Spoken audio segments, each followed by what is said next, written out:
Mga kwento ng lagim.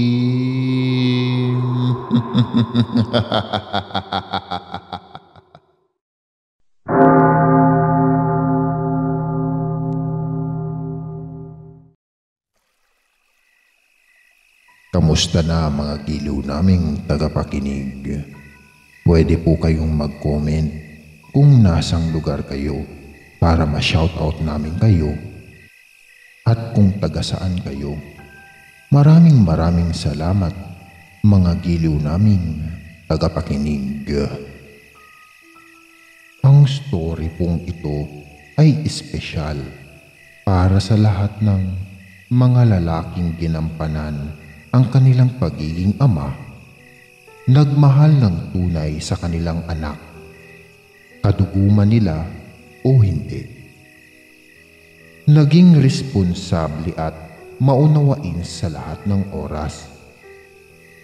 Nagturo ng prinsipyong sukatan ng kanilang pagkatao at naging mabuting halimbawa sa kanilang mga anak, mga tatay, itay, itang, tatang, papa, papi, papo, dada, daddy, at kahit ano pa mang tawag natin sa kanila.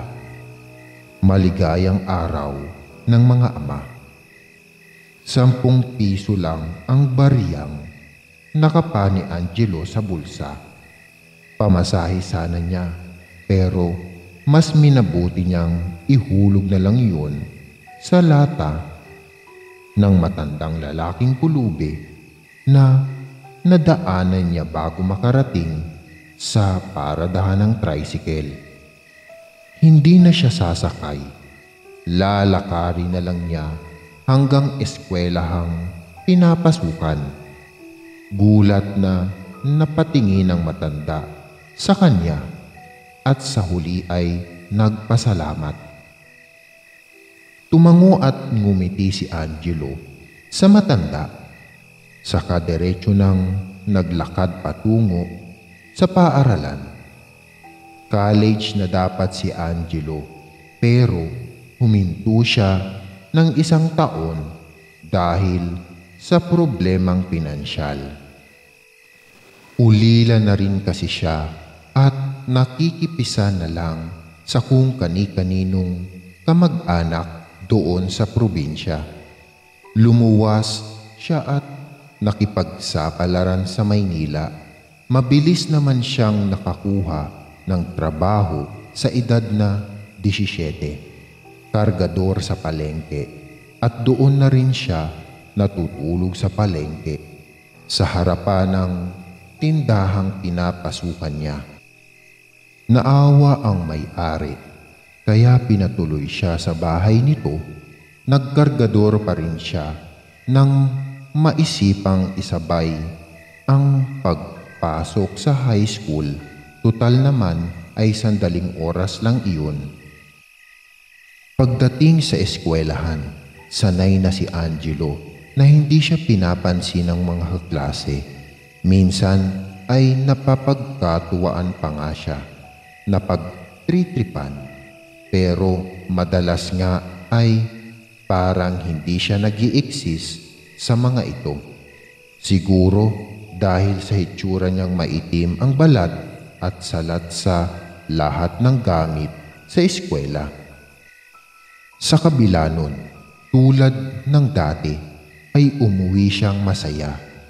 Hindi man siya matalino at konti man ang kanyang natutunan sa araw na yun, ay alam niyang malaki ang maitutulong niyon sa kinabukasan niya. Pag-uwi sa bahay ng amo niya, tulad pa rin ng dati, ay wala ang mga ito. Kapag ganong wala sa tindahan, ay nasa galaan ang mga ito. Nakasanayan na rin niya yun, kaya ang gagawin niya ay maglilinis na lang siya ng bahay. Nang mapagod ay hindi na napigilan ang antok at nakatulog. Likas na may mabuting puso, pinaglaanan na ni Angelo ng barya ang matanda na nakita niya kahapon. Isang beses ay naisip niyang makipagkwentuhan dito. Nalaman niya na Omeng ang pangalan nito at wala rin palang pamilya tulad niya. 6 ang Omeng. Dati raw ay nakapag-asawa naman siya pero hindi nagkaroon ng anak. Iniwan siya ng asawa dahil siya ang may diferensya, baog siya. Hindi niya ito mabibigyan ng pangarap nitong anak na pangarap din sana niya. Sadyang naging malupit daw ang tadhana sa kanya dahil matapos siyang iwan ng asawa ay natanggal naman siya sa trabaho na frame up na nagpupuslit ng mga produkto. Tapos nun, nahirapan na siyang maghanap ulit ng trabaho kung ano-ano na lang nang tanungin ni Angelo kung saan siya nakatira. Itinuro niya ang isang bahay na tanaw mula roon na antig ang damdamin ni Angelo sa buhay ng matanda. Ibinigay niya ang pangalan niya at sinabing mula sa araw na yun ay siya na ang magiging anak nito at ang itatawag niya rito ay Tatay Omeng. Hindi alam ni Mang Omeng kung ano ang magiging reaksyon sa sinabi ni Angelo. Sa buong araw na yun na walang pasok si Angelo sa eskwelahan at sarado rin ang tindahan dahil wala pa rin ang mga amo niya. Inilaan niya ang oras kay Tatay Omeng habang magkasama silang namamasyal sa malapit na park ay ikinuwento niya rito ang buhay niya, ang masaya at malungkot na mga sandali ng pagiging isang ulila. Masaya dahil malaya ka kung gawin lahat ang gusto mo, ngunit malungkot din na wala kang matawag na sarili mong pamilya. Pero sabi ni Angelo sa matanda, ngayon ay magiging masaya na siya dahil meron na siyang tatawaging tatay. Sinabi naman ni Tatay Omeng na higit siyang masaya dahil hindi niya akalaing mararanasan din niyang magkaroon ng anak sa pamamagitan ni Angelo. Binigyang katuparan nito ang pangarap niyang maging ama. Dahil lang sa buong araw nilang pagkukwentuhan sa park, ay tila naging kilala na nila ng lubos ang isa't isa. Naging palagay talaga ang loob nila at nag-iwan pa ng pangako si Angelo na kapag nakatapos siya ng pag-aaral ay maghahanap siya ng magandang trabaho at bibili siya ng magara at malaking bahay para sa kanilang dalawa ng kanyang Tatay Omeng. Si Tatay Omeng naman ay nangako rin na mamahalin niya si Angelo na parang tunay niyang anak kahit na anong mangyari. Mula sa buhay na ito hanggang sa kabila. Kinabukasan ay araw ng mga ama. Hindi pa rin bumabalik sa bahay ang mga amo ni Angelo. Mangungutang sana siya ng ipangre-regalo kay Tatay Omeng, pero dahil wala pa nga ang mga ito ay naisip niyang babatiin na lang niya. Ngunit pagdating sa laging pwesto ng matanda ay wala ito roon. Naalala niya ang bahay na itinuro niya kaya tinungo niya yun. Isang batang lalaki ang naabutan niyang nakaupo sa hagdan. Mukhang natakot ito sa kanya nang makita siya. Pero sabi niya huwag matakot. Tatanong lang niya kung nandoon ba si Tatay Omeng. Umiling ang bata. Matagal na raw patay ang lolo niya Kinilabutan si Angelo. Paglingon niya ay nandoon na si Tatay Oming at nakatayo. Takot ang rumirehistro sa mukha ng binatilyo. Marahan ng hakbang na nilapitan niya si Tatay Oming at tinanong kung kaluluwa na lang ba ito. Ang sabi kasi ng bata ay patay na ang lolo niya. Umiling si Tatay Oming. Hindi raw siya ang lolong tinutukoy ng bata. Humingi siya ng tawad kay Angelo dahil nagsinungaling siya. Hindi siya nakatira sa bahay na yon at ang tahanan lang talaga niya ay ang kalye. Malamang ang bata ay may third eye at nakakakita ito ng kaluluwa. Isang kaluluwa na hindi pa nalalamang siya ay hindi na nabibilang sa mundong ito at ang kaluluwang tinutukoy niya ay walang iba kundi si Angelo. Nayanig si Angelo sa sinabi ni Tatay Oming. Anang matanda, meron din siyang third eye kaya alam niya. Unang tingin pa nga lang niya kay Angelo ay batid niyang isa na lang itong multo. Naglipat ang tingin ng binatilyo sa matanda at batang may third eye na nakakakita sa kanya. Tanong niya kung totoo na siya ang multo, bakit nakakahawak pa siya ng mga bagay? Di ba dapat naglalagos na lahat sa kanya? Anang matanda, hindi niya yun kayang ipaliwanag. May third eye lang siya, pero wala siyang alam sa mga mahiwagang nangyayari sa isang kaluluwa. Hindi matanggap ni Angelo ang sinabi ng Tatay Oming niya. Nagtatatakbo siya palayo hanggang sa isang kotse ang humahagibis na bumangga sa kanya.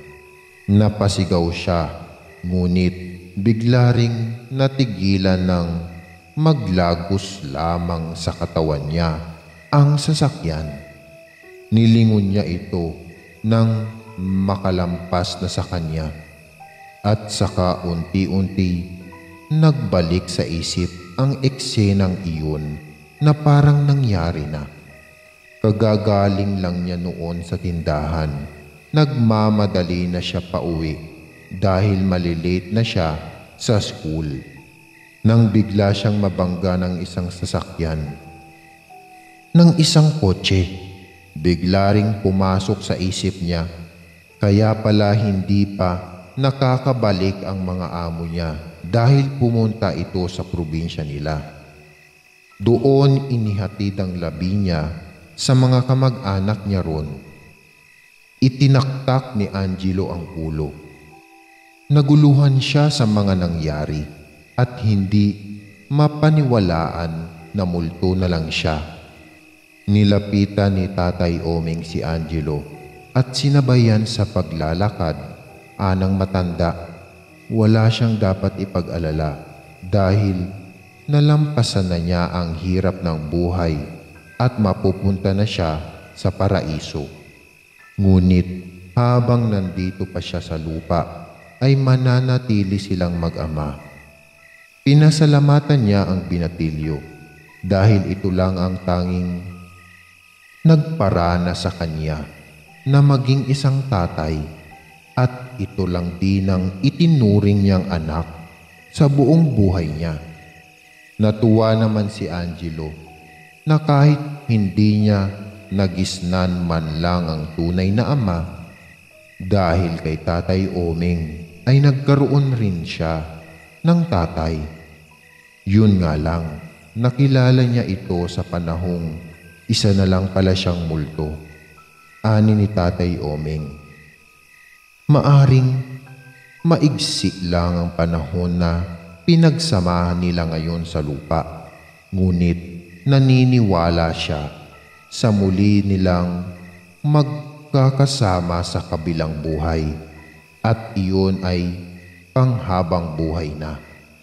Habang nananatili pa ang kaluluwa ni Angelo sa lupa, ay nananatili siya sa tabi ni Tatay Omeng. Pinoprotektahan niya ito sa masasamang loob na nais manggulo rito. Tinutulungan niya sa pangangalakal. Sinasamahan sa mga sandaling nalulungkot ito. Isang beses ay naabutan sila ng malakas na ulan. Wala silang masilungan, kaya't nagsayaw na lang sila at nagkantahan sa gitna ng ulan. Minsan naman ay nakaupo lang sila at nagkukwentuhan sa lilim ng isang puno. Hanggang sa dumating na nga ang araw ng kanilang paghihiwalay. Habang mahimbing silang natutulog sa bangketa, ay biglang nagising si Angelo sa nakakasilaw na liwanag. Tila nakakarinig siya ng katuwang tinig na tumatawag sa kanya para lumapit doon. Batid niyang iyon na ang oras na ayaw na sana niyang dumating. Dahil ayaw niyang iwan si Tatay Omeng, ngunit wala na siyang magagawa. Hinagkan niya ito sa noo at hindi na inabala pa sa pagtulog. Lingid kay Angelo, hindi na rin nagising si Tatay Omeng. Kinabukasan, pagbangon nito ay isa na rin itong kaluluwa. Ngunit hindi na inabutan pa ang anak niyang multo dahil nauna na itong nakaakyat sa langit. Gayunpaman, sa pansamantalang pananatili pa ng kaluluwa niya sa lupa, ay bitbit ni Tatay Omeng ang masayang alaala nila ng anak niyang multo.